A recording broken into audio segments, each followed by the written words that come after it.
We were taught beautiful things by this man, Prophet Muhammad, may peace be upon him. He taught us to love and to care for. Dr. Naik, hello and thank you. My name is John. I'm a doctoral student here at Oxford, and I'm from the USA. My question has to do with persecution, specifically how former Muslims are sometimes killed if they have chosen to leave Islam, deciding that another religion is more true. For example, my girlfriend is Turkish and she lives in Turkey. She used to be Muslim, but decided to become a Christian after understanding Jesus in a new way, as God made flesh. She has had fears in the past that she may be harmed or even killed for her decision. In light of the recent attention to this matter in Pakistan, with Miss Bibi and the blasphemy laws, my question is this: what are you doing, or what do you plan to do, to educate Muslims that if someone chooses to leave Islam, that person should not be killed?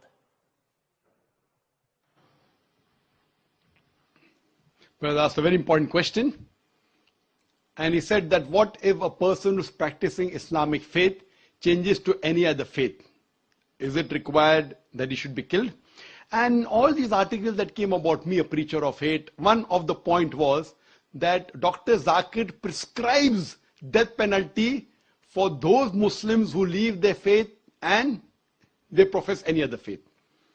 Again, these reports were out of context. They took up a portion of my speech where I said that many scholars say that a Muslim who leaves this faith and professes any other religion, death penalty is the punishment. But I went on to further say that death penalty is not a standard punishment for any Muslim who leaves this faith and professes any other religion. I gave the example that once during the time of the Prophet Muhammad, peace be upon him, there was a Muslim who converted to another faith and had done some wrong deeds for which the Prophet had told they should be put to death. But later on, when Hazrat Usman, may Allah be pleased with him, he approached the Prophet and said that the man should be forgiven, the Prophet pardoned him. This incident proves that death penalty is not the standard rule for any Muslim who changes his faith. If he does some act which requires to be punished by death, depending upon the act he has done. But according to Islam and according to Prophet Muhammad, peace be upon him, according to me, death penalty is not the standard rule for any Muslim who changes his faith and professes any other religion. And that's what I've told in my talks. But unfortunately what they do, they pick up a portion of my speech from the YouTube and they show it to the Home Secretary and the Home Secretary believes it. What you have to see is in context. I'll give one more example I'd like to give.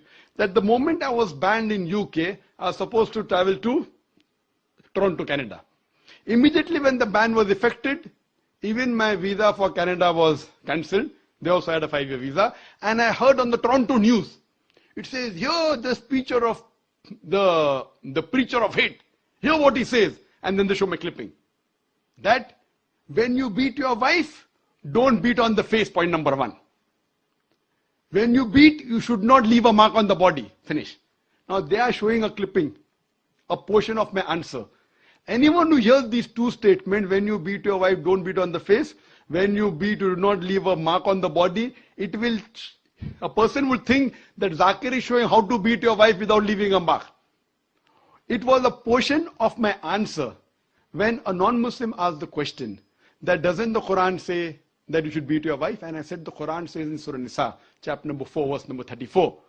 It says that when your wife is disloyal to you, first you admonish her. Point number 1. Admonish her first. Then you stop talking to her. Then stop sharing her bed. Then you can beat her lightly. The Arabic word is daraba.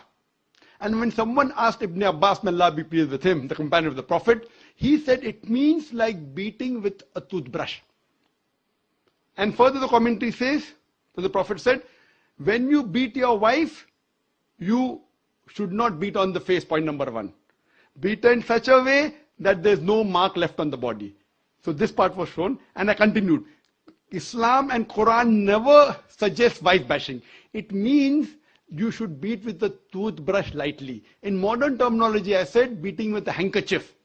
Just a symbolic beating, such that you don't beat on the face, even a symbolic beating, and don't beat in a way in which there's no mark left on the body. That means it's an admonition. It's just a symbolic beating. So they cut off all the portion and show only 2 sentences of mine, and they promote that Zakir is a person who's against women. So these things were also done regarding the death penalty for a person who changes the faith from Islam. But as I told you, in Islam, the standard rule is not death penalty for a Muslim who changes his faith to any other religion. Hope that answers the question.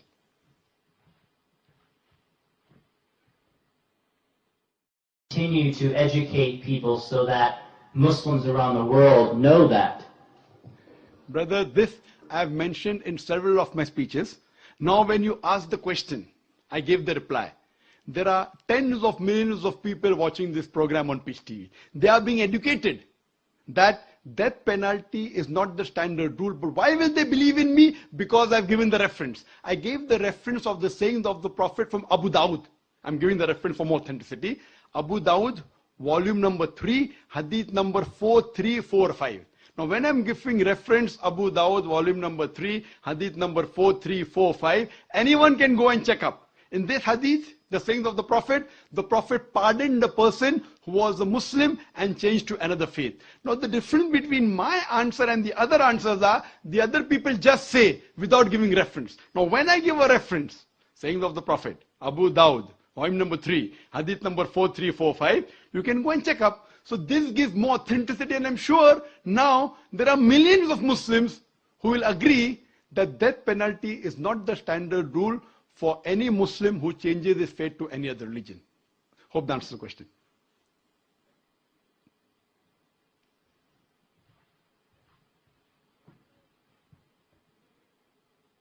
For this evening, due to the limitation of the satellite link. However, I would ask you now to join with me in thanking Dr. Naik for his speech and pass it back to Peace TV to finish the evening. And with that, ladies and gentlemen, I remain James Langman and your president. Thank you.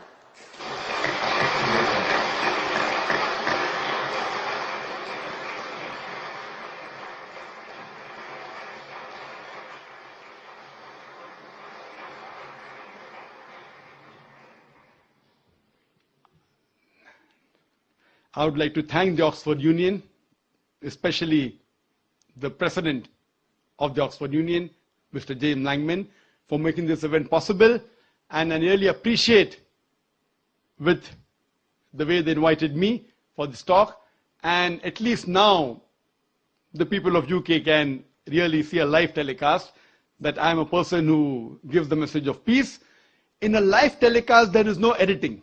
There is no manipulation. You can have more faith in these live telecasts rather than clippings from YouTube, which can be manipulated. I would like to thank the members of the Oxford Union once again, and I hope very shortly, once the exclusion order is reversed, I would like to personally come to the Oxford Union and meet the members of the Oxford Union. Thank you very much. Wa akhir da'wana alhamdulillahi rabbil alameen.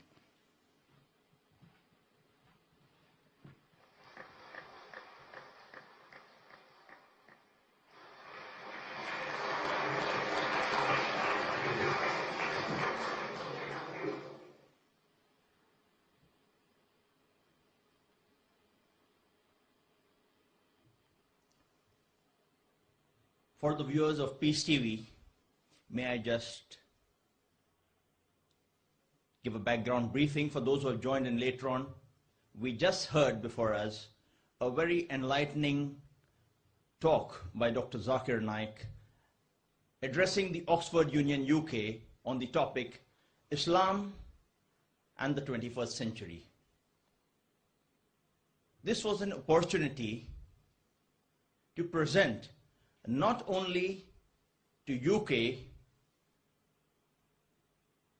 and the people of United Kingdom, but at the global level, because Oxford Union is not merely famous for presenting the views or concerns at the Oxford University itself, but on a wider level